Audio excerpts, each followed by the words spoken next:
Hello YouTubers! My name is Go Media Series, and this is my first video. One of my favorite video game franchises is The Legend of Zelda, and I love topical discussions on that series. For instance, the Zelda timeline. At first glance, I thought I understood the timeline, but then my eyes reached the part where it splits into 3 dimensions with Ocarina of Time, and I was like, okay, 3 dimensions, 1 timeline? Well, now I've got to understand why. The answer didn't come immediately, but after looking into it enough, it actually became very clear. So I would like to share my explanation for the Zelda timeline. See, RPGs don't spell things out for you. They make you figure a lot of it out on your own. I mean, you can use the content to figure it out, but it takes some deciphering. I want this explanation to provide a full understanding of the Zelda timeline and to be easy to understand. So here we go. RPGs are my favorite video game genre, and the best thing about an RPG is all the complex rules you have to follow whenever you're going through the game, just trying to do the gameplay. I love taking the time to observe and fully comprehend these rules, because I'm a nerd. No, I'm not talking to you, I'm recording a video. I do actually spend a fair amount of time just sitting down trying to make sense of everything that's going on in the RPG. I don't know why I enjoy taking so much time to just sit there and understand it. It's like understanding what's going on in the universe brings your role as the hero of the story to a whole new level. Take Kingdom Hearts, for instance. If you just pick up a controller mid-game without watching any of the story and just start fighting the Heartless, it's fun. But if you know the reason that Sora is fighting these Heartless, it feels a lot more awesome. Now, RPGs can give us some pretty complicated concepts. I mean, they're complicated for me, for sure. And after seeing the official timeline for the first time, The Legend of Zelda was no exception. Now, I know what some of you were thinking. No, that timeline is completely easy. I got it like the moment I looked at it. Well, then either you're a genius, or most likely there's probably just more to it than you thought. This was my reaction when I first read the official Zelda timeline. Oh my gosh, 3 dimensions? That makes perfect sense! Wait. Well, now that actually it doesn't make sense at all. Still, I love the idea behind this, having 3 different dimensions after Ocarina of Time that you can go to. It's like after I finish the game Ocarina of Time, I can decide which outcome I prefer and then play the games following said outcome. It's a variation of the multiverse theory. There's something to keep in mind when you're doing analysis of any RPG that's complicated like this. Oftentimes you will start to make sense of what's going on and you'll get comfortable with it, but then find out later that you were incorrect. And so the awesome feeling when you thought you understood it goes away. And it has happened to anyone who thinks that the multiverse theory is being used here 100% scientifically accurate. No, that's impossible to be used in any media plot, period. The problem is, if you take the entirety of the multiverse theory and apply it to Zelda, you'll have to come to conclusions like Link is going into a different dimension every time he time travels.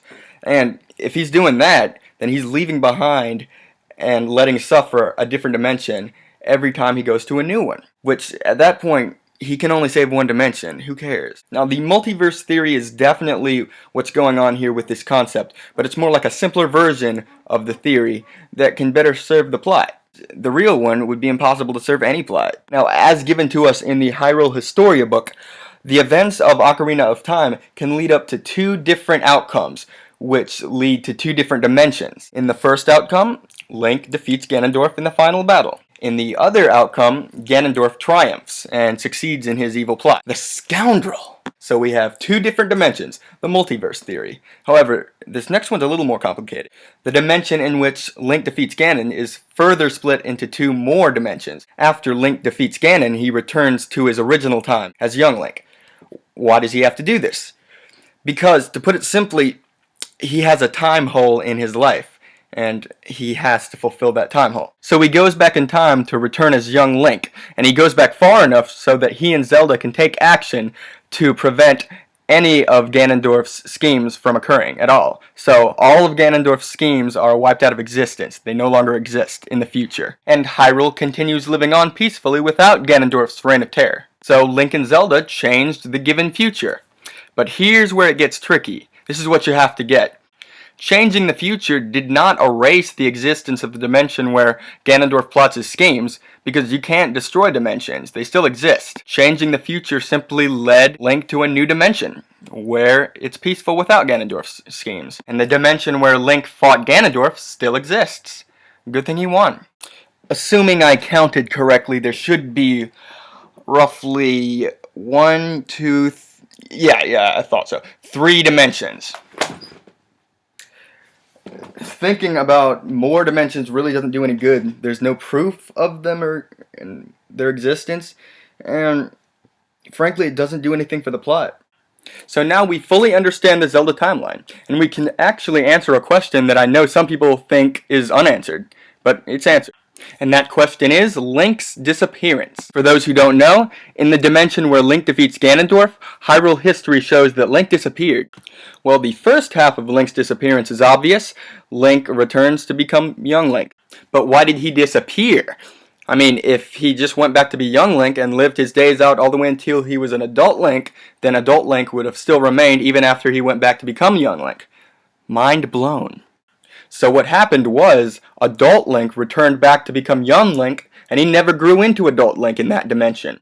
Well, that actually makes perfect sense, because when adult Link goes back to become young Link, he changes the future, and in changing the future, he put himself in a completely different dimension altogether, and no longer exists at that point in the dimension where he defeated Ganondorf. So in that time travel in particular, Link was true to the actual multiverse theory and actually went to a different dimension when he time traveled. But that was the only one. So with all this information, the rest of the timeline is just simple 3 different dimensions and chronological events in each dimension consecutively.